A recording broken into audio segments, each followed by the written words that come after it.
ده مصنع على أرض مصر، وده مصنع على أرض مصر. ده بيدفع ضرايب وكهرباء ومية وغاز، وده كمان بيدفع ضرايب وكهرباء ومية وغاز. ده عنده عمالة وبيدفع لها شهرية ومرتبات، وده عنده عمالة وبيدفع لها شهرية ومرتبات هو كمان. ده بيستخدم مكن مصري، وده كمان بيستخدم مكن مصري. ده بيستخدم خامات مصرية، وده بيستخدم خامات مصرية. ده غلف المنتج بورق وخامات معينة، وده غلف بنفس الورق. هنا مكتوب صنع في مصر ب100 جنيه، هنا مكتوب صنع في مصر بأيدي ب50 جنيه. الفرق هنا في السعر حاجة من اتنين ملهمش تالت.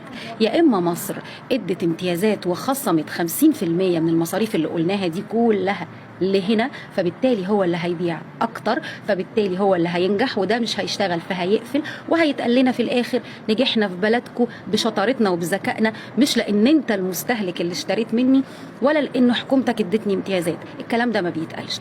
أو حاجة تانية، الحاجة التانية ان تبقى الخامة دي مش مظبوطة ومطحون فيها حاجات مش حقيقية، زي كده ما الشاورما لقوا فيها براس، او اللحمة كانت منتهية الصلاحية هي والفراخ، ودي خاماته افضل عشان كده سعره اعلى. لو السبب التاني والحكومة بتساوي في الحقوق والواجبات زي ما بياخدوا معانا وبيلزمونا في الدعم، يدفعوا كمان زينا، يبقى هنا المشكلة في الرقابة، تنزل تشوف ليه الأسعار، ايه الخامات اللي مستخدمة عشان تبقى نص الثمن.